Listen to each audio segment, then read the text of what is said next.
Olá, amigos do Campo e da Cidade, está começando mais um episódio do Horizonte Agrocast, este projeto da Pecuária PRM para ampliar os horizontes da produção rural. 12º episódio falando aqui da TV Santa Maria, no coração do Rio Grande, e deita aqui o nosso amigo Pedro Rocha Marques. Como é que está, Pedro?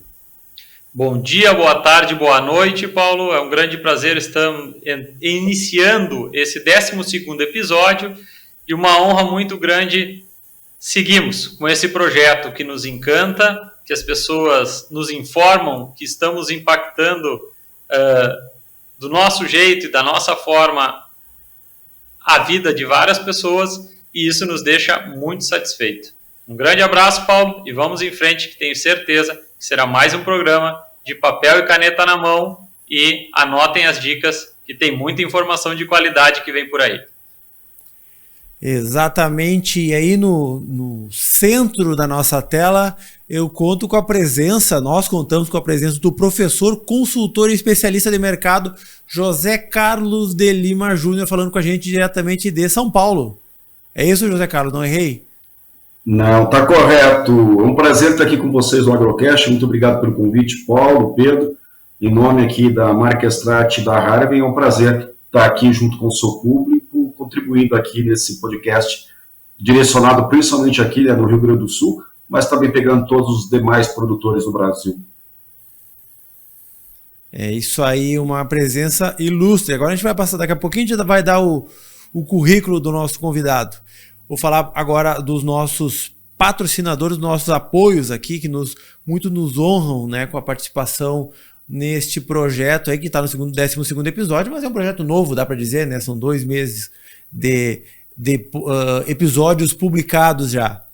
Então, nós contamos com o apoio da Diamaju Distribuidora, logística própria de mais de 5.000 produtos nas linhas agropecuária, veterinária, pet e agrícola para os 3 estados do Sul. Frigorífico Pinhal, Irmão Salvati Limitada, de Santo Augusto, atua no setor de açougues e frigoríficos. Agrocomercial, Saúde e Nutrição Animal, com lojas físicas em Uruguaiana, Alegrete, Quaraí, São Borja e Santana do Livramento, entrega em todo o Brasil. Alfa, banheiros por aspersão, equipamentos para pecuária, balanças e também troncos de contenção. Atende Santiago e região com assistência técnica. Accelerated Genetics, há 27 anos no mercado nacional, comercializando sêmen bovino nacional importado, além de material de inseminação artificial. Ouro Fino Saúde Animal, reimaginando a saúde animal. E Agropecuária Moresco, há 30 anos plantando confiança e colhendo resultados. Fábrica de rações concentrados, núcleos e sais minerais. E também a nossa parceira agropecuária Marca e Sinal, solução do pet ao pasto. Nosso maior patrimônio é a satisfação do cliente. De Itaqui, mas com entrega em toda a fronteira oeste, contato permanente com os proprietários Paulo e Sérgio. Lembrando aos nossos amigos que o Horizonte Agrocast toda semana, todas as quintas-feiras às 19 horas, com episódios novos no YouTube da Pecuária PRM e também no Spotify, né, no perfil do Horizonte Agrocast, no Spotify, e também para quem quer acompanhar um pouco, né, os nossos cortes, aí as novidades no que a gente vem publicando nas redes sociais, Instagram e TikTok, @HorizonteAgrocast. Hoje a gente vai ser talvez um pouquinho um assunto que a gente não entrou ainda, né, Pedro, assim, para falar mais profundamente, que é mercado de grãos. Por que é importante o pecuarista entender um pouco mais sobre o mercado de grãos? Bom, Paulo, exatamente. A gente está entrando no mercado de grãos, para muitas pessoas que estão nos ouvindo e nos vendo, pode parecer que é algo separado, e na verdade não, né? Esse mercado está todo integrado, e sim, o mercado de grãos influencia, porque muitas das fazendas, sejam no Rio Grande do Sul ou fora do Rio Grande do Sul, tem o trabalho de integração com lavoura pecuária, e quem não tem dentro da sua atividade, dentro da sua propriedade rural, integrado grãos com criação de animais, ela também é afetada pela produção de insumos, né? Os suplementos se utilizam muito de grão, se tem sistema de confinamento na sua fazenda também. Em virtude disso, resolvemos falar sobre esse assunto por quê desse assunto e por que com o professor José Carlos. É muito comum vermos análises de mercado focadas muito somente em demanda e oferta. Demanda, oferta, preço. Sabemos que essa é a lei que determina os preços. Mas, acompanhando o professor José Carlos já há algum tempo nas redes sociais, ele tem uma profundidade e especifica quais são esses fatores que, por consequência, vão influenciar essa oferta. E o objetivo disso é não determinar exatamente para onde vai o mercado, mas sim a gente entender como ler essas mudanças de mercado e entender como os grãos e como esses conflitos geopolíticos atuais, né, podem também, atuais e provavelmente futuros, podem influenciar em todo o mercado de grãos do Brasil e, por consequência, do mundo. Te devolvo, Paulo André.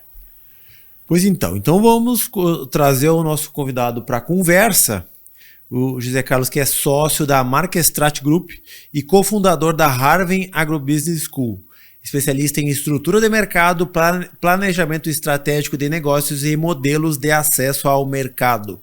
Coordenou mais de 150 projetos públicos e privados, além de ser instrutor executivo com mais de 4.000 horas de treinamento corporativo para grandes empresas. Professor, doutor pela Universidade de São Paulo, docente de pós-graduação em diferentes instituições de ensino superior e também colunista semanal em agronegócio da rádio CBN. Este é o nosso José Carlos, seu convidado é hoje, seja bem-vindo ao Horizonte Agrocast. Pô, Paulo, eu que agradeço a oportunidade, o convite aqui que foi feito, e é bem interessante, já entrando assim, né, de certa forma, no próprio tema que está sendo colocado, que é como que o produtor, o pecuarista, olha o mercado agrícola pensando em termos de grãos, né? E aqui não apenas soja, mas também a gente entrar em cereais, quando a gente pega e traz aí o caso de milho, por exemplo. E uma coisa está muito relacionada à outra, e as duas estão inseridas numa coisa maior, que é o mercado, que é todo esse contexto que ainda há pouco o Pedro trouxe, e que é muito comum a gente só olhar pelo lado da oferta e demanda, né? Ou seja, quanto que está sendo produzido, quanto que nós temos de estoque de passagem e onde que está a demanda, sendo o preço uma informação dessa relação. Só que é um fato muito maior que o objetivo de toda análise não é acertar, como eu costumo dizer, o olho do mosquito, né? Acertar o olho do mosquito é acertar depois da vírgula as duas casas decimais. Fazer aquela afirmação que a arroba do boi ou o preço de determinada commodity agrícola vai alcançar, por exemplo, 108,15 centavos. O objetivo não é acertar o olho do mosquito, mas o objetivo sim é você ver para que lado o mosquito está voando. Se ele está numa tendência de alta, de lateralização ou até mesmo de baixa. Até porque isso impacta diretamente não só o custo do produtor, mas também a própria rentabilidade de toda a atividade dele. Pedro. E professor José Carlos, conta para nós um pouco da sua trajetória, que é a forma que a gente busca trabalhar e por que, justificando o porquê dessa pergunta, a gente acredita que muito das afirmações e da trajetória profissional está diretamente relacionado à trajetória de vida de quem, não somente de quem vem aqui, na verdade, de afirmações, né? Então, de afirmações que todo mundo faz é baseado nas suas experiências. Conta para nós um pouco como é que é a história do professor José Carlos, e aí depois a gente vai entrar assim no assunto especificamente para que toda a nossa audiência possa conhecer a pessoa José Carlos, por favor. Legal. Bom, falar de mim, assim, eu não sou muito... É uma pergunta até difícil, né, quando as pessoas falam assim, fala um pouco sobre você. Eu costumo dizer o seguinte, eu atualmente, além de dar aula, eu também trabalho, que é uma pergunta comum que eu ouço muito em sala de aula. E falando eu enquanto professor, vamos falar assim, né, eu sou professor de pós-graduação, já passei pela área de graduação, já trabalhei ali ministrando aulas na graduação, principalmente nos cursos tanto de economia quanto administração e engenharia, fui professor concursado na engenharia da USP, e eu fiquei na graduação por um ano. E hoje eu me dedico especificamente à pós-graduação nas escolas de negócio. Só que a parte disso eu também trabalho. O que é o trabalhar? Eu sou sócio de uma empresa de consultoria chamada Marquestrate. Nós já estamos aí com 21 anos de mercado, ou seja, 21 anos desenvolvendo projetos não só no Brasil, mas também fora dele. E a minha trajetória de vida, eu comecei, de certa forma, assim, depois da minha formação, da minha graduação, que eu fui para o mercado, eu trabalhei numa grande empresa, numa grande multinacional, e a minha responsabilidade era atender especificamente algumas empresas que eram também ligadas ao agronegócio. E ali, naquele momento, foi que eu tive um dos primeiros contatos, inclusive era uma grande multinacional que eu tive a oportunidade de trabalhar. Na minha época, eu estava ali com meus 23, 24 anos, e foi muito curioso que eu fiz o sentido inverso. Enquanto a maioria das pessoas, pelo menos no universo acadêmico, né, faz a graduação, mestrado e doutorado, eu fiz o contrário. Eu fiz a graduação, fui para o mercado, trabalhei um tempo como executivo, e depois de um grande período no mercado, eu diria que pelo menos aí já uns 8 para 10 anos, eu senti a necessidade de voltar a pegar uma nova musculatura, entender os movimentos de mercado, porque eu comecei a perceber que tinha uma falha entre as coisas que eu via acontecer no dia a dia e a surpresa que a maioria de nós ficava sendo exposto quase que rotineiramente dentro de um departamento de inteligência de uma grande empresa. E ali foi que eu retornei para a faculdade, eu voltei para fazer o mestrado, fiz o mestrado, fiz o doutorado, todos aqui na Faculdade de Economia e Administração da USP São Paulo, e a partir disso, ali dentro, a gente acabou de um grupo de pesquisa chamado Pensa, na época, e o Pensa foi o que gestou, de certa forma, a amizade e aproximação das pessoas, que acabaria se tornando ali a Marquestrate, né, que hoje é uma empresa de consultoria, nós somos bastante respeitados, não só no Brasil, mas também fora dele. Eu sou um dos sócios, como eu brinco, um dos sócios dinossauros da empresa. Hoje nós somos aí em 13 sócios e mais de 110 profissionais, realizando projetos não só no Brasil, mas também fora dele. Então, e a minha trajetória hoje, ela é muito equilibrada, praticamente cerca de 70% do meu tempo é dedicado à consultoria, ligado diretamente a fazer gestão, entender mercado e negócio para elaborar estratégias dos clientes, e os outros 30% eu acabo dividindo, vamos colocar assim, cerca de 20%, muito voltada aí para essa parte de educação corporativa, junto a empresas, diretores, né, executivos, né, que hoje a escola, a universidade vai até as empresas, né, antes o profissional tinha que ir até a universidade, agora é o contrário, o profissional ele está na empresa, a empresa leva até ele. E os outros 10% tem muita demanda de palestra, eu acabo viajando bastante para poder fazer essa análise, pelo menos, como costumo dizer, né, assentar a poeira no chão para ver o que está se movimentando, para poder verificar quais são as possíveis direções que a gente vai enfrentar. Esse aí é o que eu tenho feito fora daqui, e nessa brincadeira toda, já são mais de 20 anos na estrada. Legal, muito legal a trajetória e da iniciativa privada para a universidade. Sim, exatamente isso. E é bem interessante, porque hoje, quando a gente começa a falar em agronegócio, tem uma coisa que é fundamental, né, que a gente parece e acaba esquecendo, mas a maioria dos produtores, eles colocam, e aqui quando eu falo produtor, independente se ele construiu todo o patrimônio, ou se ele herdou o patrimônio de um trabalho que foi feito pelas mães, pelos pais que antecedeu. O fato é o seguinte, todo produtor, todo empresário rural, ele sempre coloca em risco o patrimônio dele, porque na prática, usando um termo de agricultura, ele enterra dinheiro. Ele enterra dinheiro numa safra em uma expectativa de vir a ter uma rentabilidade boa no futuro. E aqui tem uma situação que é muito importante. Todo o cuidado técnico que a maioria dos produtores, os empresários rurais têm com relação a elaborar ou encontrar um melhor pacote técnico, melhor sistema de manejo para poder vir a ter uma ótima produtividade no final de um período, de uma safra, de um ciclo, muitas vezes, se ele errar a mão na hora da venda, ele perde tudo. E aqui é algo muito curioso, porque o Brasil é muito bom em produzir, nós somos líderes mundiais em várias cadeias produtivas, mas, no entanto, a gente ainda está começando a se preocupar e a perceber a importância de você ter um sistema de gestão mais eficiente, porque o mercado tem momentos de alta e de baixa, e nós temos que encontrar uma forma de rentabilizar e remunerar o nosso trabalho em todos esses momentos. E existem formas, mecanismos de gestão de risco, e é aqui que a gente tem se dedicado nos últimos anos. Muito legal. E baseado nisso, professor José Carlos, vamos conversar um pouco de como está vendo esse panorama aí. O Trump recém assume, né? E bastante notícia das medidas na qual o governo americano vai fazer. Se pode nos comentar um pouco dos impactos, né, reais, que eu sei que, na verdade, os impactos mesmos médio e longo prazo, nós vamos ter uma conclusão do que realmente vai acontecer. No início sempre tem um pouco de ansiedade para querer se cantar adivinhar o resultado e às vezes vai se entender lá na frente qual é o impacto de uma medida, né?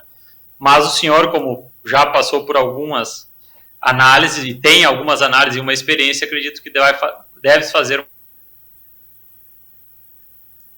leitura diferente. Então, comenta um pouco para nós, assim, como está vendo esse movimento tarifário no qual o Trump está fazendo e a repercussão que isso pode ter na cadeia do agro, dando um destaque maior, por favor, para a soja, milho e o gado.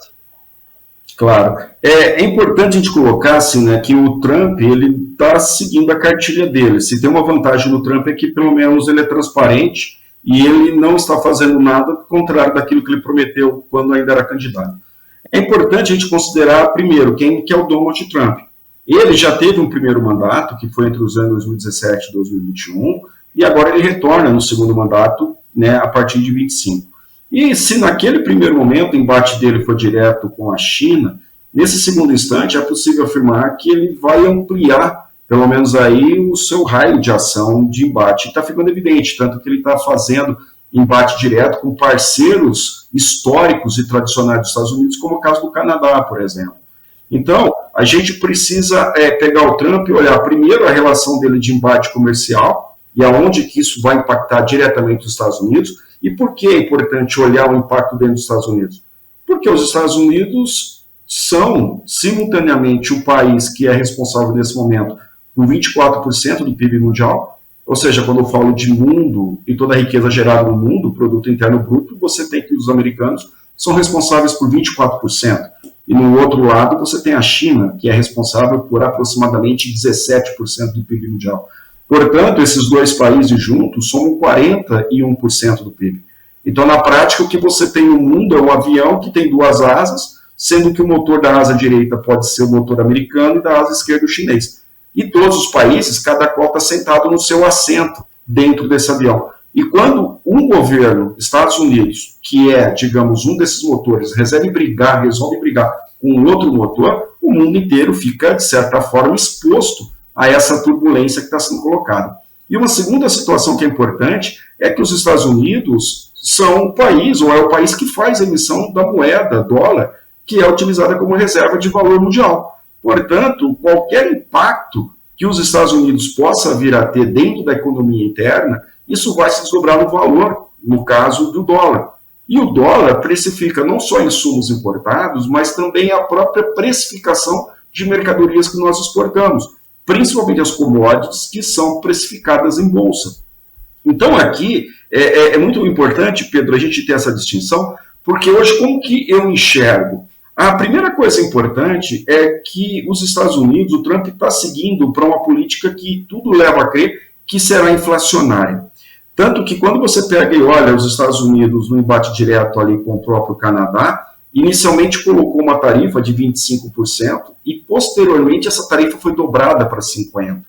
E quem é o Canadá? O Canadá nada mais é do que um parceiro histórico dos americanos, na qual eles fornecem uma série de insumos, incluindo fertilizantes. Então, muitos dos fertilizantes demandados pela agricultura americana têm origem no Canadá.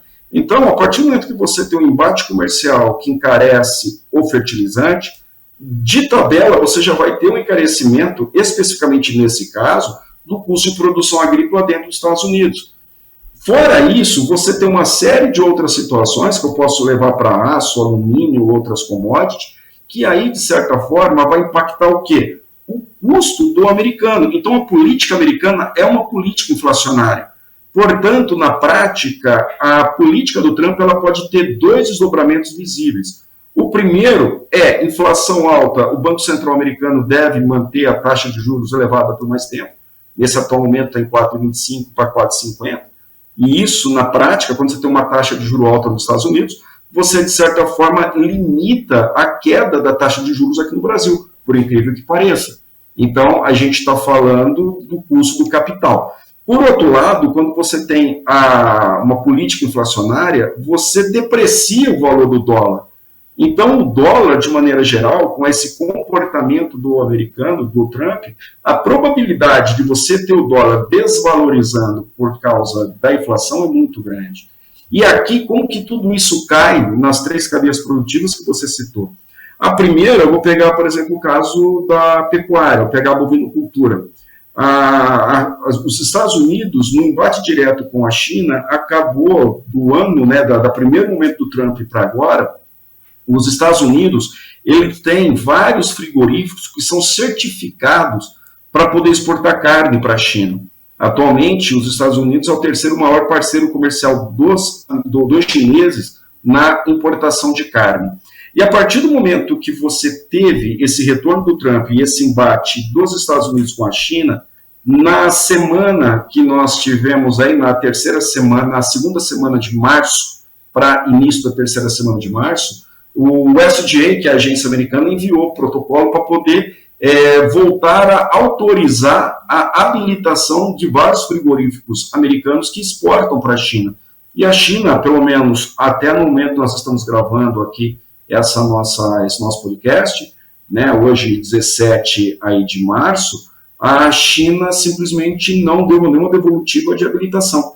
Então, há um risco, nesse momento, dos Estados Unidos virem a perder a habilitação desses frigoríficos que exportam carne para os chineses. E isso abriria um precedente para que o Brasil pudesse vir a aproveitar esse momento de repente, se tornar um parceiro mais relevante ainda na exportação de carne. E aqui eu pego a pecuária. Por outro lado, quando você olha soja e milho, nós tivemos recentemente aí um dado também do USDA, que é a agência americana, que colocou que os americanos, nesse 2025, deverão plantar mais áreas de milho e menos de soja. A estimativa é de um incremento de aproximadamente 4% a mais de área plantada de milho e redução da mesma proporção na parte de soja.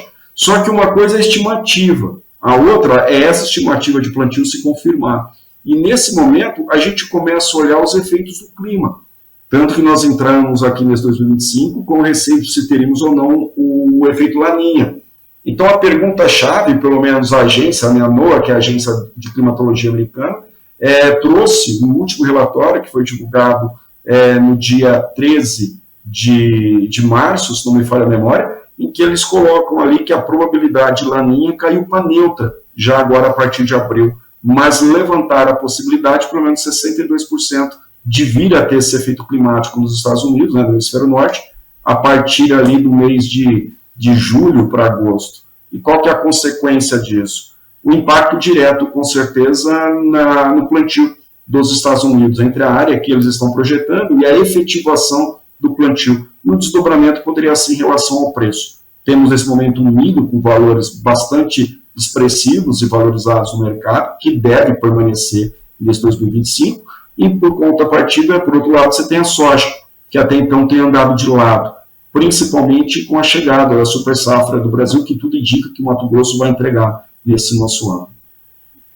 Sim. E é bom contextualizar também, né, falar um pouco, porque este momento geopolítico, assim, da assunção do Trump nesse novo mandato, ele já começa num mundo que já vinha bagunçado desde a guerra lá na Rússia com a Ucrânia, né, que envolve também os commodities em outra ponta, que estava influenciando diretamente no mercado, na bolsa, né, em Chicago, e por tabela por aqui também.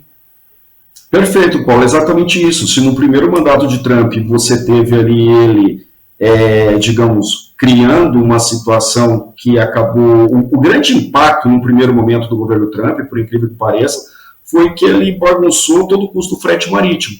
O frete marítimo começou a ser bagunçado a partir do ano 2018, quando ele começa a bater direto com a China. Quando você tem a pandemia a partir de 2020, a pandemia apenas descortinou o custo do frete, porque até então a economia estava aquecida, vamos pegar dessa maneira, e o custo é como se ele passasse um tanto despercebido. Quando a economia mundial entra num ponto de desaceleração, vamos colocar numa situação de pandemia, eu vou entrar como se fosse um período de ponto morto, vamos colocar assim, o custo ficou evidente. E esse custo foi exagerado muito mais também a partir de 24 de fevereiro de 2022, que foi quando começou o embate, a guerra Rússia na Ucrânia. E isso acabou fazendo com que todo o custo geopolítico, vamos colocar assim, que antes o mundo funcionava como um relógio suíço, né? Todos os países conversavam entre si, todos os países tinham ótimos relacionamentos entre si.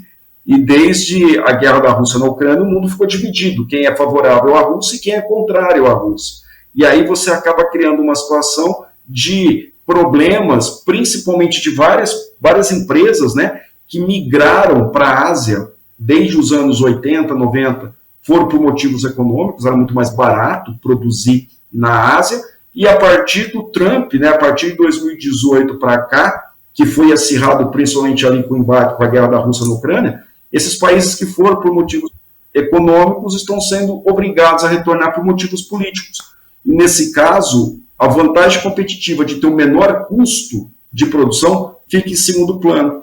E qual que é o problema disso? A inflação de mercadorias é algo que chegou para ficar. Então você tem a inflação de mercadorias, de um lado, um alto custo de capital, principalmente para todos os empresários, porque a inflação faz com que bancos centrais mantenham uma taxa elevada de juros, juro alto encarece o capital. Por outro, o próprio preço das commodities entrou num período aqui de, digamos, de normalização aos valores que eram vistos pré-pandemia. Só que o custo de produção não é mais o mesmo. Então, se, fazendo uma alegoria, assim, em 2019, o produtor ele vendia uma saca, por exemplo, a R$100 e o custo dele era 50, nesse 2025, o custo dele não está mais 50, o custo dele já foi para 80 praticamente. Só que o valor que ele vendia, que era o 100, 110, está voltando. E qual que é o problema? A margem dele ficou não só apertada, como mas entrou em situações muito negativas, em face não só do custo, mas também de problemas de clima, de produtividade, em alguns casos o próprio custo do dinheiro. Ou seja, o endividamento entrou em campo e acabou onerando totalmente o nosso cenário. Cenário é, vamos dizer, desafiador pelo que o professor relata na questão de margens menores, né? Margens menores e criatividade maior para que essa margem seja aumentada, né? E a criatividade é a criatividade no seu sistema de produção e também, como o senhor falou, vai ter que investir mais na parte de buscar ferramentas de comercialização para garantir uma margem do seu negócio, porque não se tem aí no horizonte a questão desse cenário no curto prazo mudar, né? Se a gente está falando de cenário externo, e se a gente for olhar para o Brasil, acredito que muito menos, né? Porque a gente está, vamos dizer, a economia brasileira, vi algumas postais suas também, quem nasce antes, né? O ovo ou a galinha? O senhor fez uma postagem de que fazendo a relação sobre a questão de inflação e aumento de taxa de juros, mas ao mesmo tempo crédito consignado, né? E como que explica para nós um pouco a sua visão sobre isso de forma técnica, de as consequências que isso pode gerar e para ver o quão complexo, na verdade, está a solução para a economia brasileira, por favor, professor. Uma coisa que assim, a maioria dos empresários, né, eles têm uma certa dificuldade de ver onde que uma coisa entra em relação à outra. Então, até eu falo assim, que uma das minhas maiores preocupações, se não a maior preocupação, é tentar mostrar, por meio de alegoria, onde que a coisa acontece, onde que encaixa. Vamos pegar aqui o caso da agricultura. Um produtor que resolve plantar uma determinada cultura, ou a partir do pressuposto que ele vai plantar milho, por exemplo, a primeira coisa que ele faz é escolher uma área que ele vai plantar. Ele escolheu essa área, ele vai limpar aquela área, vai preparar o solo daquela área, e só depois ele vai colocar a semente. E ele vai dar todos os traços culturais para que aquela semente de milho cresça, desenvolva, e quando chegar na vida adulta que der a espiga, ele vai catar aquela espiga de milho e vai vender. Portanto, do momento em que o produtor escolheu a área, limpou, deu todos os tratos, fez o buraco, pôs a semente, até ele catar a espiga na mão, ele só teve despesa. A receita dele vai entrar quando ele pegar aquela espiga e comercializar no mercado, que vai ver a receita dele. Portanto, o ciclo de uma determinada cultura, no caso, no cultivo do milho, faz com que o produtor tenha um descasamento temporal entre a despesa e a receita. Ou seja, o fluxo de caixa dele precisa de uma cola. E o que faz a cola é o crédito rural.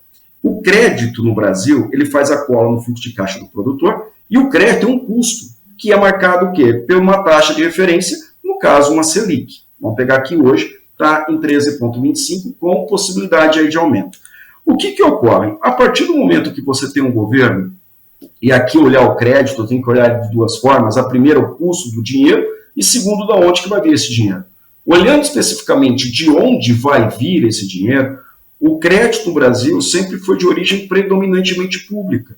Lê-se recursos do governo federal que eram utilizados ou disponibilizados por várias instituições financeiras. Acontece que o governo, cada vez mais, para você poder emprestar um capital, você tem que ter esse capital disponível. Então, na prática, é o seguinte, eu tenho, por exemplo, uma receita de 1.000 e eu tenho um custo de 900. Então, me sobram 100. Esse excedente é o que vai possibilitar eu fazer investimento, poder definir novas aquisições, e o governo federal tem o mesmo racional. Só que quando o governo federal tem o excedente, a primeira pergunta que ele faz é se ele tem esse dinheiro sobrando. Ou seja, quanto que ele captou, a receita, e quanto que ele tem que pagar de despesa.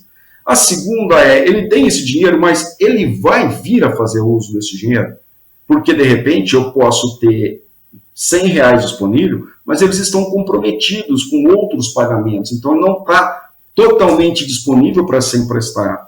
Então, quando você pega e olha essa realidade, e aqui é que vem a taxa de juros alta do Brasil, quando você tem uma taxa de juros elevada, o que você tem na prática, a gente já vem com uma inflação que vem andando há vários anos, o fato é que a taxa de juro alta é um mecanismo que o Banco Central usa para tentar desaquecer a economia. Primeiro ponto. Só que o segundo ponto é que o governo, ele tem aumentado o próprio custo dele da dívida, porque ele vai ter que honrar os compromissos com o pagamento desse juro. Você imagina, ele entrou no cheque especial, mas ele vai ter que pagar o valor do cheque especial com uma taxa de juros hoje que está em 13,25. Portanto, o disponível que ele vai ter lá na frente vai ter recurso comprometido. A probabilidade é muito grande. Então, o primeiro risco que coloca, pelo menos agora, é o que nós tivemos de suspensão de recurso para investimento no Plano Safra 24-25, que ocorreu em fevereiro. A gente tem um sério risco de ter, talvez, subvenção de crédito que possa não ser suficiente ou vir a ser disponibilizado no Plano Safra 25-26. É um risco que existe. Por outro lado, você tem uma taxa de juro alta que vai encarecer o crédito privado para o empresário rural. Então, você imagina, se o governo está com recurso e está endividado, e o disponível dele diminui, por outro lado, aquele descasamento de receita e despesa do produtor não altera. Então, ele vai ter que buscar o dinheiro em algum outro lugar. E onde que ele vai buscar esse dinheiro? Provavelmente na iniciativa privada. Que aí ele vai ter um custo de uma taxa de juros, referência que hoje está em 13,25. Só que aí você tem uma realidade que é o governo acabou criando aqui um crédito consignado da iniciativa privada. Que ele fez na prática foi colocar o quê? Você entra com o teu fundo de garantia, que é remunerado em 3% ao ano, para que você possa tomar um crédito privado na média de 30% ao ano.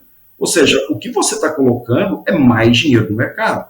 Então, o que é inflação? É perda do poder monetário.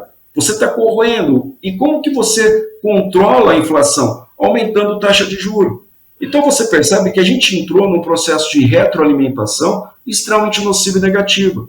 E o maior risco que a gente tem de todo esse movimento é com relação a 2026, que vai ser ano eleitoral. E o sentimento que eu tenho é que nós estamos fazendo ações muito parecidas com o que ocorreu às vésperas da eleição de 2014, lá em 2012 e 2013. Ou seja, a história começa a dar um loop. E esse ponto é que me preocupa, Pedro. Sim, professor, sim. E aí a gente vê como assim, por lado que a gente olha, começamos olhando para conflitos geopolíticos e política Trump, e olhando um pouco mais para a economia brasileira, a gente vê que não tá, o cenário não é positivo, né, para o agricultor, na questão de ele vai ter que ser muito eficiente nos seus custos de produção, porque não está fácil. A questão do crédito que o senhor comentou, da questão do custeio agrícola ser a sacola, né, para poder passar esse momento que não tem a constância de receita, né, é um cenário bem desafiador, né? E no caso, fazendo essa leitura, vamos ver se o senhor concorda, mais importante ainda se ter outras atividades, né, a diversificação de atividades dentro da sua propriedade, e nesse caso, pouco que eu vejo de positivo, estou fazendo a leitura, depende a China aumentar o volume de compra no Brasil, né? Então isso vai determinar o quanto ainda hoje como está, né? Na verdade, o preço do gado ele já está a gente está vivendo a pecuária num ciclo de alta.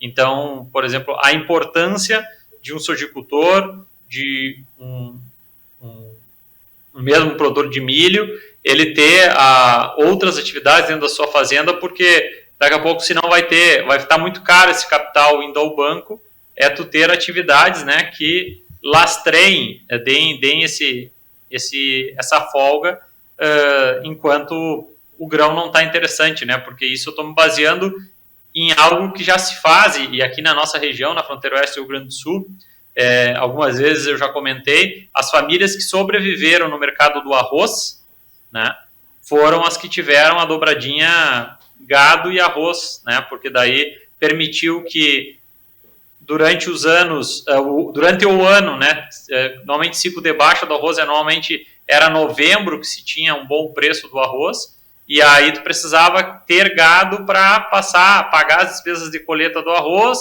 passar o segundo, chegar até novembro, né, sem ter que consumir grande parte dos grãos, e aí vender esse arroz em novembro. Agora, desde 2021, o arroz vem num ciclo favorável, acredito que esse ano pode baixar, mas queria lhe ouvir, professor, se essa análise que eu estou fazendo pode ser uma alternativa ou não para o agropecuarista e para o gestor de uma fazenda, ele diversificar a sua atividade, porque se a gente olhar para o cenário econômico, ele não tem muita alternativa onde buscar recurso, né?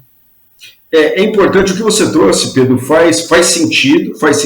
Eu vou colocar só uma coisinha antes de tudo isso, que é assim, independente se ele manter uma única cultura ou se ele diversifica, ele vai ter que administrar os períodos dele, e aqui a gestão de risco, a gestão de negócio é essencial. Ele tem que olhar, a primeira coisa, ver a propriedade dele como um negócio. Como que está o negócio dele como um todo, que foi que você colocou. Porque se ele vê como um negócio, e aqui é o seguinte, ele vai ter anos de preço muito bons e vai ter de anos de preço mais rocheado, mais apertado. Só que aí vem uma outra história que é o seguinte, nos anos que eu estou indo muito bem, o que eu tenho feito com o capital que eu estou conquistando, o dinheiro que eu estou fazendo? E aqui vem um ponto essencial que eu acho que tem a ver com a prioridade dos investimentos que são feitas ou são realizadas pelo próprio produtor. Uma das coisas que eu noto quando você citou, por exemplo, a risicultura, falar do arroz, tem muitos produtores, eu vou falar do arroz, mas isso acontece com soja, com milho, com outras culturas, em que o produtor, nos anos muito bons, a primeira coisa que ele faz, em grande maioria, é ampliar a área. Ele aumenta a área dele. E quando ele aumenta a área dele, ele está aumentando, inevitavelmente, o custo operacional, seja com pessoas, seja com insumos, e ele tem que estar muito atento, porque ele também vai ter que dobrar a necessidade de capital. Esse é o primeiro ponto. E segundo, quando você tem uma produção, e aqui é fundamental, toda a qualidade de um produto agrícola se conquista no campo. A partir do momento que você faz a colheita, esse produto ele começa a perder a qualidade.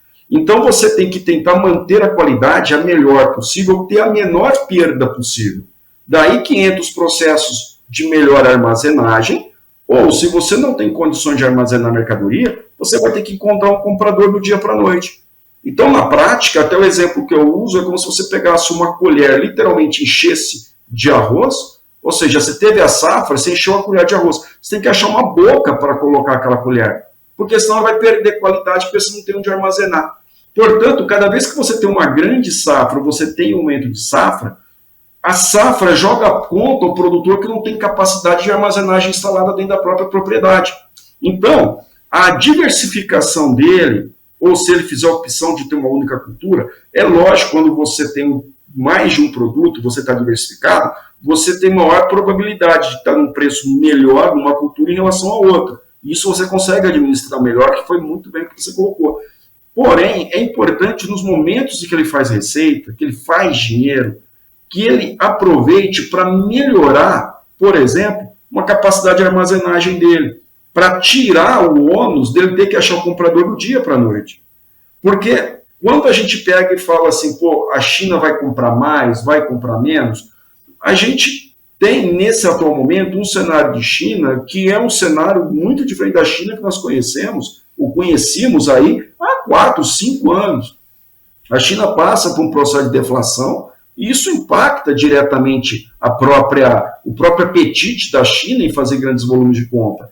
O Brasil pode se beneficiar, por exemplo, na exportação de carne, como eu citei há pouco, com relação a talvez uma não habilitação de frigoríficos americanos para exportar carne para a China em face da briga do Trump? Pode, mas o importante é que nesses momentos de ganho, e eu sou muito otimista com o mercado, porque eu acho que a gente tem que fazer dinheiro tanto nos momentos de alta quanto no momento de baixa. E para a gente poder fazer esse dinheiro, a gente tem que ter recursos, temos que ter ferramentas. E uma das ferramentas, sem sombra de dúvidas, é a gente ter capacidade de armazenagem instalada. A segunda, a gente começar a ter um capital disponível, porque esse capital vai poder com que a gente possa fazer bons investimentos. Porque na hora que o preço está tudo em alta e todo mundo está comprando, a tendência é que o produto fique muito mais caro. Maquinário, tudo fica muito mais caro. Então, será que é o melhor momento para a gente fazer quais investimentos? E aqui eu sempre chamo atenção com relação ao modelo de negócios que o agro adotou nos últimos anos.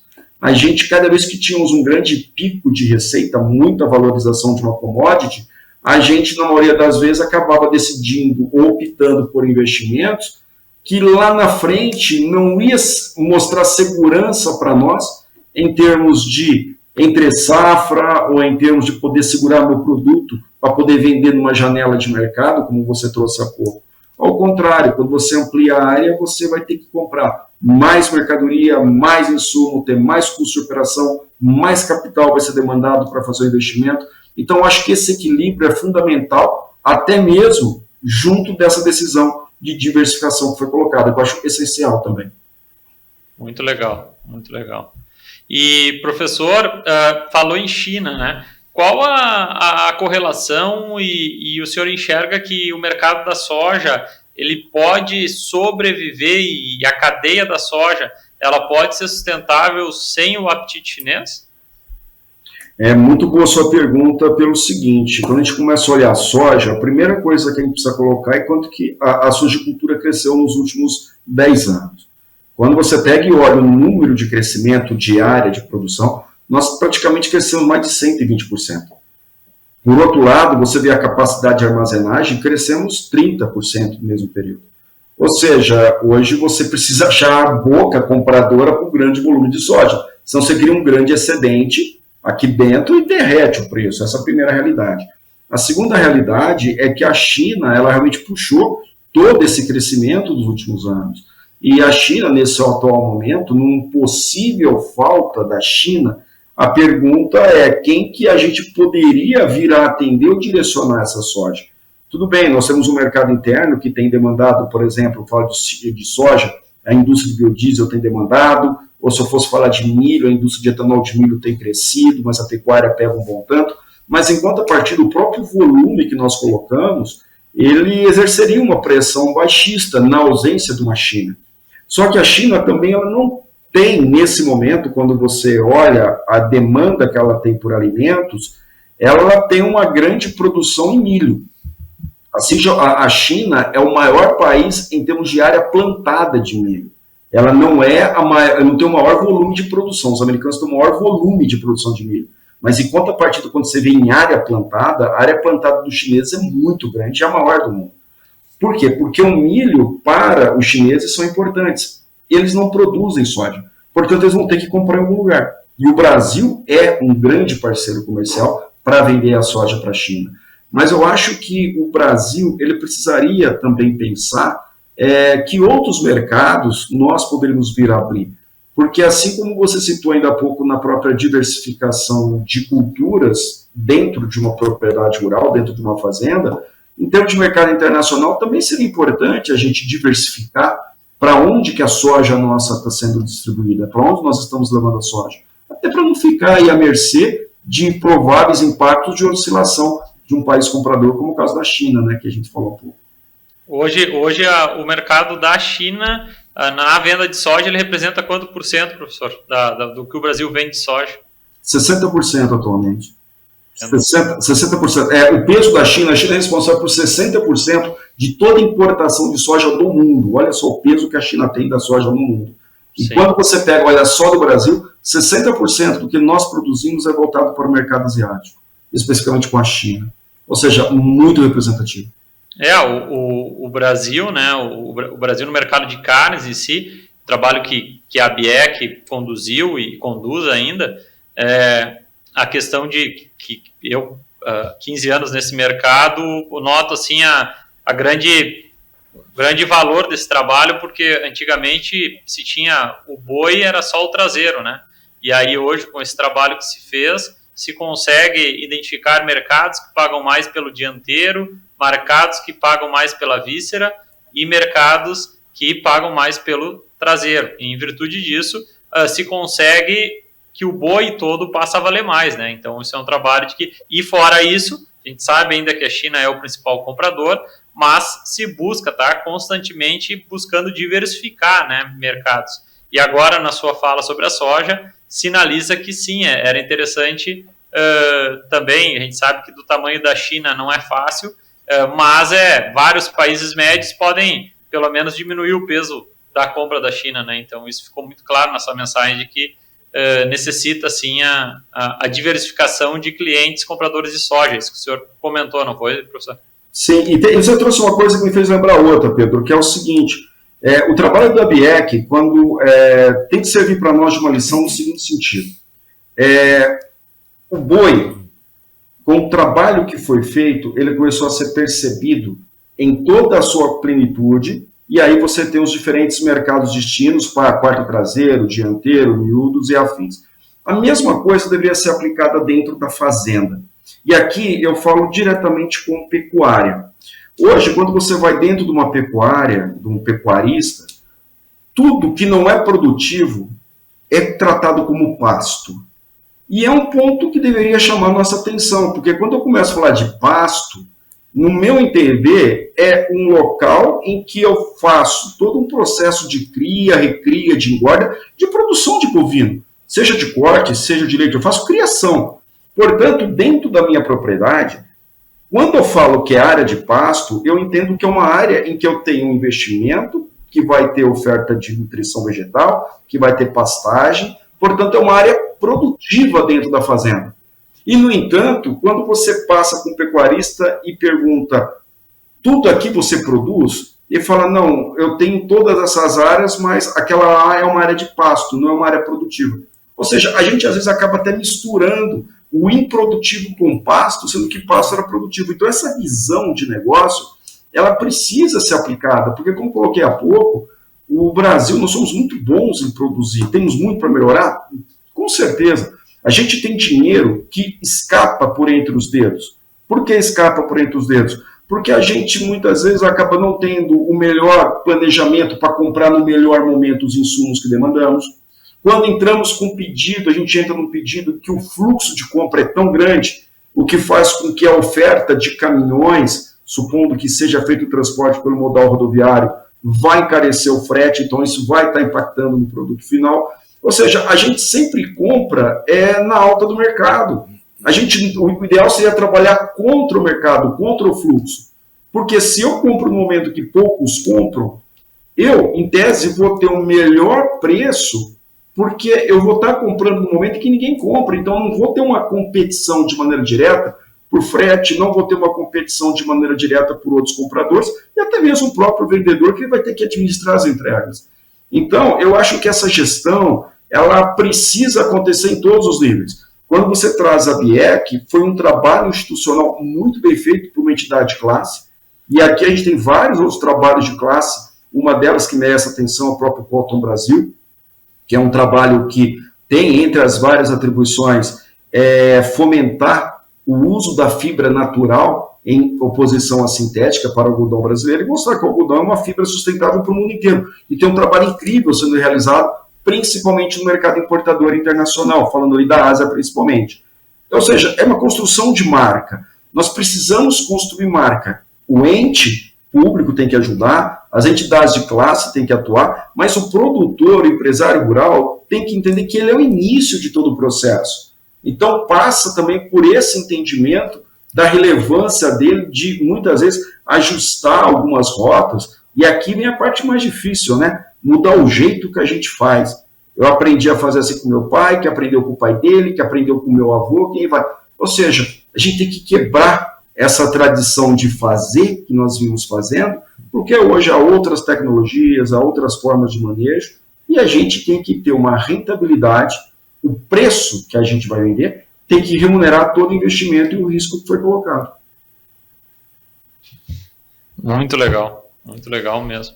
Professor, deixa eu talvez uma coisa que citou ali tangenciando, né, numa dessas falas anteriores, em relação à disputa comercial, a questão, esse momento do governo Trump e os mercados, e a possibilidade de que o Brasil seja beneficiado por essa disputa, porque, inclusive, eu estava acompanhando algumas das suas publicações, né, o Brasil, mesmo que tenha sido, de alguma forma, atacado, não um ataque muito, mas, né, de aumentar também as alíquotas, mas a questão de que possa existir que o mercado internacional optar por não atender o mercado americano, por não buscar o produto no mercado americano como, né, contrapartida dessa troca, nessa guerra comercial, que possa sobrar mercado para o Brasil entrar, né? Em quais áreas que isso pode acontecer? Que por os Estados Unidos não exportar os outros mercados, como a própria China, né, que é o maior comprador mundial, ele possa ir buscar em outros lugares ou ampliar, por exemplo, a soja brasileira, o milho brasileiro, ou a carne brasileira. Quais os outros mercados que isso pode ser uma oportunidade a chegar, né, nos próximos meses, aí, numa perspectiva de médio prazo? Então, Paulo, eu diria para você o seguinte: a retaliação que os americanos podem vir a sofrer do resto do mundo é algo notório e perceptível. Eu acho que o melhor exemplo que eu poderia colocar aqui tem a ver direto com o Ontário, que é um estado do Canadá que exporta energia para os americanos, né, para os Estados Unidos. E o Ontário aumentou em 25% a tarifa de energia elétrica em retaliação a todo o embate ali que a China, que os Estados Unidos fez com relação a eles. Inclusive, o próprio Canadá está até mudando o nome do café, o famoso cafezinho americano, eles estão subtraindo o americano. Ou seja, você percebe que cria um mal-estar muito grande. E aí, onde que o Brasil poderia vir a se beneficiar disso? Num primeiro momento, falando especificamente e partindo do pressuposto que as plantas americanas não venham a ser habilitadas, plantas de frigoríficos, não venham a ser habilitadas para manter as exportações para os chineses, a China vai ter que buscar essa carne em outro local. E o Brasil pode, sim, aproveitar desse cenário para vir a pegar, digamos, essa janela de mercado que surgiria. Por outro lado, quando você pega e fala em termos de soja, vamos pegar a soja, que é uma commodity completa, no sentido de que ela, a partir dela ter todas as suas quebras, os subprodutos, você atende não só o mercado humano, né, de nutrição humana, mas também a nutrição animal. E aqui, a soja, eu diria que nesse 2025, a gente começa a entrar num período de normalidade. Aquele preço, aquela queda expressiva que nós tivemos em 24, não deve se repetir nesse 25. Mas a gente começa a ter um movimento de normalização que pode indicar uma melhora a partir do segundo semestre, ainda que eu acredito que vai ser muito mais intensa a partir de 2026. Por outro lado, nesse 2025, com certeza, a gente precisa ficar olhando e prestando muita atenção no clima. Por que eu coloco o clima? Porque nós entramos nesse ano, a agência americana, NOAA, né, que é a agência de climatologia americana, eles colocaram em janeiro que a probabilidade de termos o evento Laninha era da ordem ali de 94%. ou seja, extremamente alto. Só que agora, no último relatório, até citei ainda há pouco, no início da nossa conversa, no dia 13 de março eles atualizaram que já está entrando, e é provável que não tenhamos laninha nesse ano, tanto que já estamos para praticamente neutro a partir de abril. E o que isso significa aqui no Brasil? Significa que a gente pode ter a estação de chuva acabando antes do previsto, impactando, por exemplo, a faixa central do país e pegando também a região de Matopibá, né? Que aí tem o Maranhão, tem o Pará, tem Tocantins e tem o Piauí, que são áreas de fronteira agrícola que cresceram muito nos últimos tempos. Então, você teria aí uma situação de preocupação com chuva. Por outro lado, o clima nos Estados Unidos, lembrando que os americanos têm uma única safra anual, ou seja, eles não têm duas safras como o Brasil, os Estados Unidos entraram nesse ano em algumas regiões, como o Corn Belt, por exemplo, a região produtora de milho, tinha regiões com cerca de 50 centímetros de neve. Então, a própria agência alertou para essa probabilidade de vir a ter um junho, julho, agosto, com temperaturas frias dentro dos Estados Unidos. O que significa que aquela própria área que eles projetaram de plantio possa não vir a se concretizar. Então, nesse cenário de problemas de clima com relação ao plantio da safra americana, com certeza isso desdobraria numa revisão dos atuais preços de soja. Porque o mercado, ele sempre olha para frente. E o olhar para frente é olhar como que vai estar a oferta no futuro, considerando os problemas de clima que, de repente, pode estar acontecendo agora. Então, eu vejo oportunidades, nesse caso, para a pecuária, nessa situação de planta que eu citei para você há pouco de carne, vejo oportunidades para o café. A China tem adquirido e comprado muito café no Brasil, o mercado tem crescido bastante, isso é importante. Uma outra coisa que eu acho importante a gente colocar é que se os americanos resolverem criar embates com outros países, até no início do ano o Trump comentou até de bater direto com a Colômbia, né? Se o Trump batesse diretamente com a Colômbia, abriria uma avenida para o Brasil exportar café. Ou seja, você começa a perceber que você tem várias peças em movimento, mas a previsibilidade ela fica muito difícil. O que é possível afirmar com toda certeza é que nós entraremos nesse 2025 e seguiremos para 2026 com um cenário de custo de capital mais alto para o juro. A inflação americana vai jogar contra o dólar dentro dos Estados Unidos, o que na prática faria com que o dólar desvalorizasse, mas o que poderia fazer o dólar valorizar seria a depreciação do real. É onde que entra o cenário interno aqui do governo em ano pré-eleição 2026. Ou seja, você vê que gestão de risco está em todos os lados e em todas as faces, Paulo. Pedro. Sim, muito, muito interessante e a gente vê aí os impactos que podem ocorrer, né? E mesmo apesar desse cenário de momento não sendo muito atrativo, se tem um horizonte aí da soja em 2026, né? Mas as mudanças, a hora que comentasse da questão dessa mudança do NOAA aí, a gente que trabalha dentro da porteira aí com os clientes, eu me lembro quando eu estava recém-formado, em 2008, tinha aqui o jornal da região aqui do Rio Grande do Sul, o jornal Correio do Povo. Início de janeiro, tinha a Metsul Meteorologia, e ainda existe, ela colocava,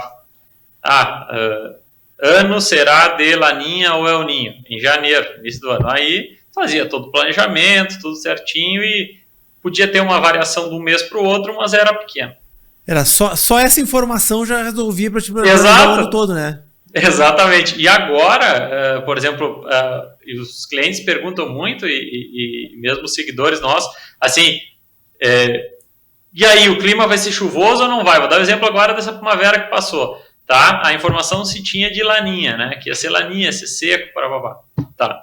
Realmente, né, para contextualizar, realmente o que a gente nota é que as culturas de soja plantadas no início da primavera, realmente, na grande maioria da metade sul do Rio Grande do Sul, sofreram e vão ter uma quebra grande, confirmo. Então, realmente, a estiagem sofreu. Mas no nosso caso da pecuária, que a gente decidiu, em alguns projetos, ampliar a quantidade de culturas perenes, sejam elas braquiárias, Tifton, e aí a gente resolveu, claro, podia dar certo ou dar errado. A gente disse, cara, vamos fazer, porque isso, na verdade, já teve alguns anos aqui no Rio Grande do Sul que a gente adiou alguns projetos porque tinha previsão de seca e, na verdade, depois choveu. E acabou dando isso, no caso, a primavera foi extremamente chuvosa, então que é uma época que se estabelece as culturas de verão, né? Então ali entre fim de setembro e início de outubro, e depois sim, em janeiro, quando diminuiu a chuva, mas isso é interessante da gente comentar para quem está nos ouvindo, a gente fala em estiagem, né? Mas se monitorar o controle de chuva, na verdade são 30 dias, 30, no máximo 40 dias que as propriedades ficaram sem chuva, só que a taxa de evaporação em função do calor foi muito alta, né? Então, por exemplo, é algo que vem mudando, assim, a taxa de evaporação, seja dos reservatórios de água, seja da umidade do solo, isso mudou. Então, o que acontece? Clima e preço é o que o produtor, e normalmente são as perguntas que mais nos fazem, é o que mais gosta de conversar, né? Mas é o que a gente cada vez menos vamos ter assertividade, né, professor? Porque tá difícil, realmente acho que tá cada vez ficando claro a questão das mudanças climáticas e imprevisibilidade em relação ao clima, né? Tá muito, muito difícil. O mercado precifica, né? Precifica e conforme as notícias saem, mas o cara que está vamos dizer, no dia a dia aí ver que tem que, infelizmente, é mais feeling, arriscar o que não vai comprometer patrimônio, mas trabalhar com a informação climática não está fácil. Não sei qual é a opinião de vocês aí no centro do país. Não tá fácil, mas aqui tem algumas coisas que a gente tem percebido. A primeira é que quando você pega as previsões que a NOAA faz, e você pega ali dentro da meteorologia, você tem ali a região 3 e região 4, vamos pegar assim. O NOAA, para poder atender os interesses americanos, criaram a região 3.4, que é metade da 3 e metade da 4. Portanto, a informação que é divulgada é uma informação dentro de uma classificação que serve e atende perfeitamente os interesses dentro do produtor americano. Portanto, eu tenho que ter algumas ressalvas na leitura e interpretação dos dados que são colocados. E essa informação, essa minha forma de conduzir aqui, são dados a partir de coleta de entrevistas, reuniões que eu fiz com profissionais do clima, que eles falaram, olha, e tem que ter um entendimento de que a agência faz uso de um recorte, que é um recorte que atende especificamente os Estados Unidos. Então tem que ler aquilo com alguns critérios. A segunda coisa importante quando a gente começa a olhar em termos de clima, o que eu posso fazer? Eu não vou saber como que está a temperatura, mas eu preciso criar uma condição para que o meu solo, no período de chuva, aquela água possa pode ser retida no solo. E aí é que entra uma coisa que você falou, quando você trouxe, por exemplo, Tifton, quando você trouxe aí a parte de capins, algumas pastagens. Como que a gente está trabalhando a qualidade do nosso solo? Porque o maior ativo de todo empresário rural é a qualidade do solo. E aqui a gente tem situações que, de repente, puxa, o que eu vou colocar no solo aqui? Não, eu vou plantar. Eu vi situações de empresários que resolveram, numa determinada propriedade, em face de movimento de preço, resolveram colocar capim, plantar capim, para quê? Para que pudesse ter pela raiz uma profundidade, que quando você disseca e naturalmente fica aquele duto ali, você consegue ter uma maior retenção de água no solo. Então eu acho que, de certa forma, é como se a gente talvez desconsiderasse, a gente fica olhando muito, ora para clima e ora para preço, e são duas variáveis que nós não controlamos, e nós acabamos desconsiderando práticas de manejo que, de repente, os nossos ancestrais faziam, talvez não com tanto conhecimento técnico quanto nós, mas a gente tem que entender que como que está a absorção de água no solo? Será que eu, de repente, tenho uma profundidade legal de raiz? As raízes estão buscando? Porque se a minha raiz fica numa altura mínima, naturalmente vai ficar muito mais exposta a essa situação de intempérie climática. Então, eu concordo plenamente com você que hoje o clima é uma variável que dificulta a tomada de decisão. Mas até na nossa tomada de decisão, a gente às vezes desconsidera algumas práticas de manejo, achando que aquelas práticas poderiam onerar ou não o nosso negócio. Vamos pegar um caso de uma cultura que eu tenho uma visão muito otimista aqui para o Brasil, que é, por exemplo, o sorgo. O sorgo é uma cultura muito mais rústica em relação ao milho, Em contrapartida, é uma cultura que, quando o milho se movimenta, ela vai junto, vai de tabela, então ela tem uma correlação com o milho muito grande.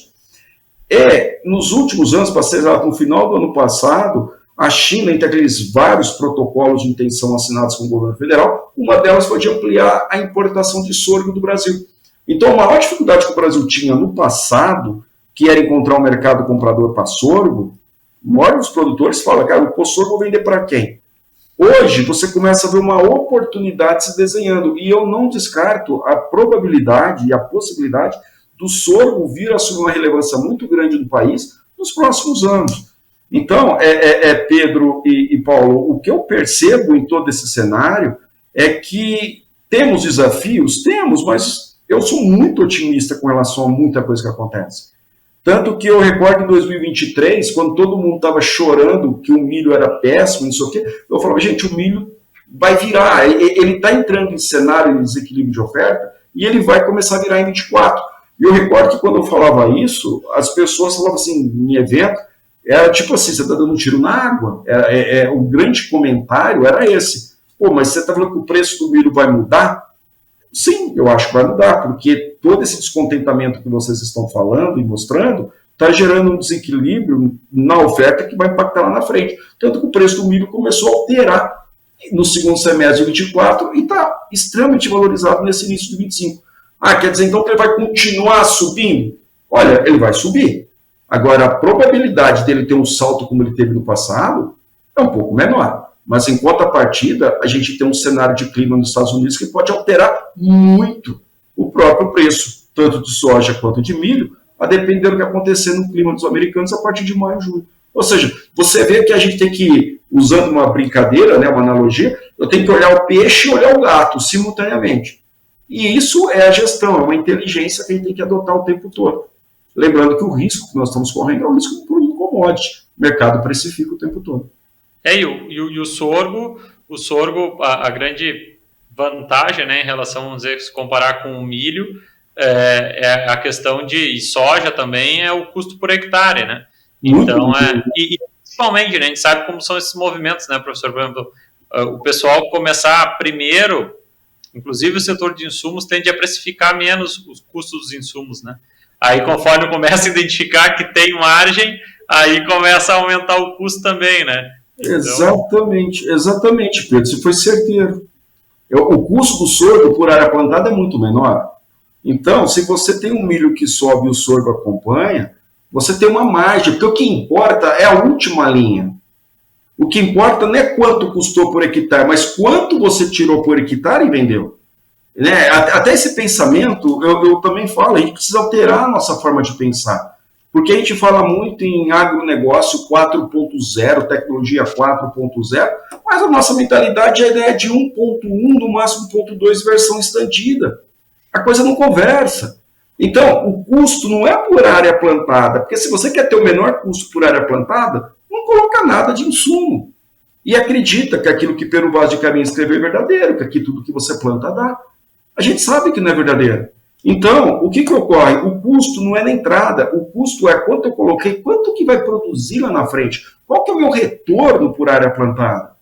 Nós precisamos mudar a nossa mentalidade para a saída, retorno por área plantada, e não por custo. Porque se eu quiser por custo, gente, não põe nada, aí não vai produzir nada e eu vou entrar naquela roda e que infelizmente não vai trazer resultado e investimento para todos os empresários rurais. Muito legal. Como é que estamos de tempo, seu Paulo? 1h10. Beleza. Então vamos nos encaminhar para o final, fazendo um resumo de tudo que o professor José Carlos comentou. Falamos de conflito geopolítico, os impactos dessa relação Trump com os demais países, o que isso pode refletir e fatores positivos e negativos para o Brasil. Entramos na economia brasileira, pautamos e comentamos sobre o grande custo de capital que vamos ter, e para o próximo plano safra vai ser um plano safra mais caro do que já foi o do ano passado, porque o custo do capital vai estar alto.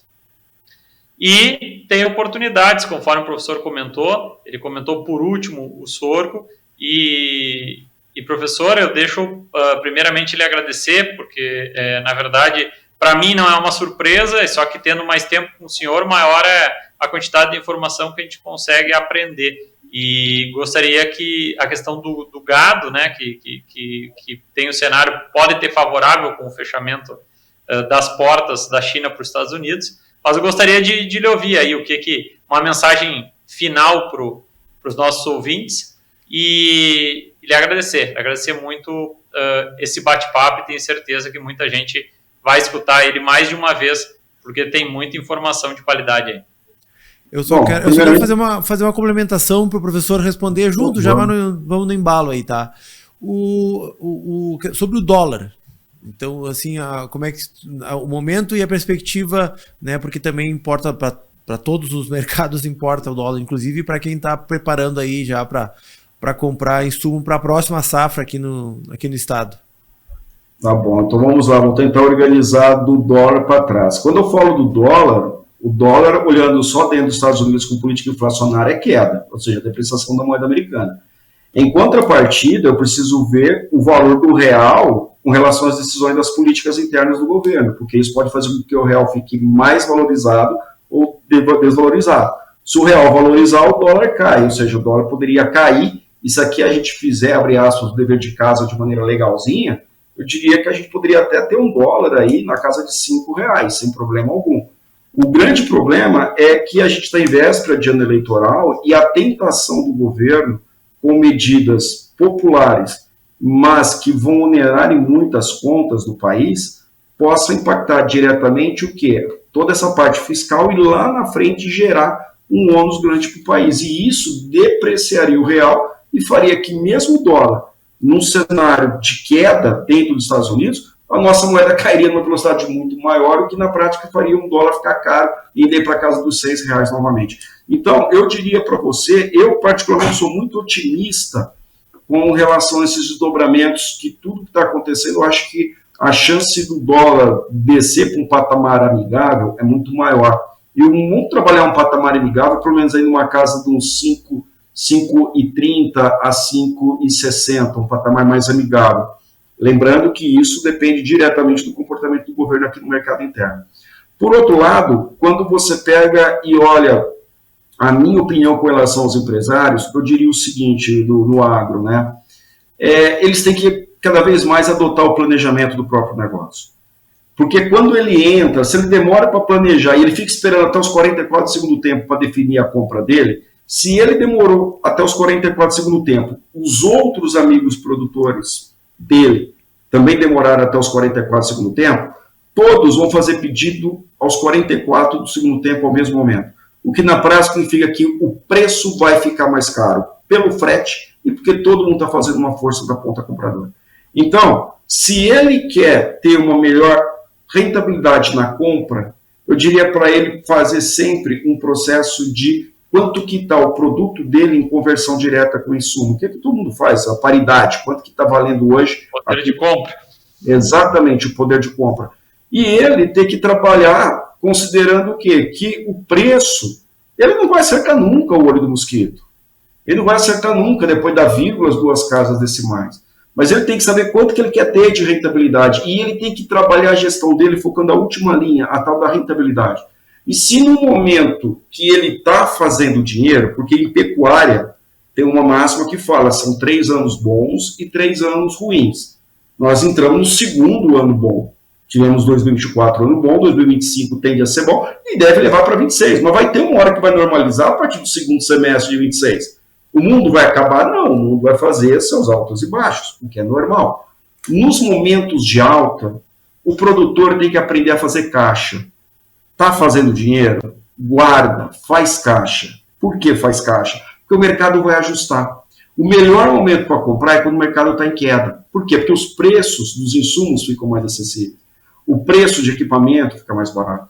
Se ele quiser investir em área, quer comprar área, até na queda, a terra vai ficar mais barata, não porque a terra em si fica mais barata, mas porque tem pessoas que tomaram decisões de comprar no momento caro e vão ter problemas de pagamento. A inadimplência está aí para falar, para confirmar o que nós estamos falando. Então, o produtor ele tem que saber qual que é o tamanho dele. Quanto que é o tamanho dele? Qual é o tamanho dele? E dentro do tamanho dele, ele montar uma estrutura que permita ele passar por esses movimentos de alta e baixa. Capacidade de armazenagem é essencial. E ter uma gestão de risco. Tem que saber quanto custa o dinheiro, tem que ter planejamento, tem que ter apontamentos. Não dá para ficar acreditando, vai continuar subindo ou vai cair. Não, nada sobe para sempre, mas nada cai para sempre. E é possível fazer receita nos dois momentos, tanto no de alta quanto de baixa. A diferença é que no de baixa você ganha menos, e no de alta você aproveita mais, você ganha mais. Momento, portanto, de fazer caixa. Muito bom. Muito Pedro, bom. Suas palavras finais de hoje.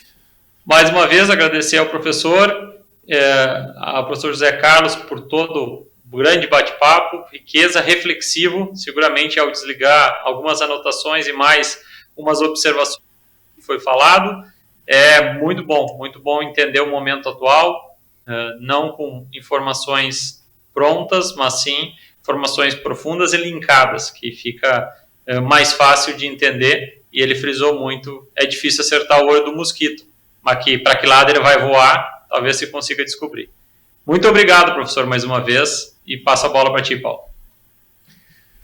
Obrigado, professor. Eu te agradeço a sua participação aí, sua manifestação aí de pedir do nosso público. Eu que agradeço a oportunidade, Paulo, Pedro, sempre que possível puder contribuir, eu estou aqui à disposição. Agradeço o espaço, o tempo dedicado e digo para todos os ouvintes aqui dentro do podcast que o mercado ele tem seus momentos de alta e de baixa e tem que aprender a trabalhar com os dois momentos, porque o tempo todo nós estamos nos alimentando. Portanto, a gente vai demandar alimento. O que a gente precisa aprender é administrar muitas vezes a nossa ansiedade, né? Não se deixar envolver muito aí por comentários extremamente otimistas ou do inverso também, né? Extremamente negativos e pessimistas. Eu, por natureza, eu acredito que a gente está entrando num ótimo momento. Isso eu posso dizer para você, boas oportunidades já começaram a surgir no mercado mundial. Vamos pegar aí a partir de toda essa situação que nós falamos, tanto para milho, quanto pecuária de corte, e é lógico, soja daqui a pouco também entra na história. Obrigado pelo tempo. Isso aí, professor José Carlos de Lima Júnior, a gente agradece a sua participação aqui no Horizonte Agrocast. Então fica o convite para todo mundo aí, curtir lá no Instagram e no TikTok, @Horizonte Agrocast. Também todas as quintas-feiras, 19 horas, no YouTube da Pecuária PRM e no Spotify do Horizonte Agrocast. Te agradece aos nossos patrocinadores de Amaju Agrícola, Frigorífico Pinhal, Agrocomercial, Saúde e Nutrição Animal, Alfa Banheiros por Aspersão, Accelerated Genetics, Agropecuária Moresco e Ouro Fino Saúde Animal, além do nosso parceiro Veterinária Marca e Sinal ali na tela. Esperamos a sua participação, seu comentário, sua sugestão. A gente está aqui para ouvir fazer desse projeto cada vez melhor, um pouquinho, um passo de cada vez crescendo, sempre ampliando horizontes. Eu sou o jornalista Paulo Dutra, conversou comigo também lá de Itaqui o Pedro Rocha Marques e a gente agradece a todos. Até o próximo episódio.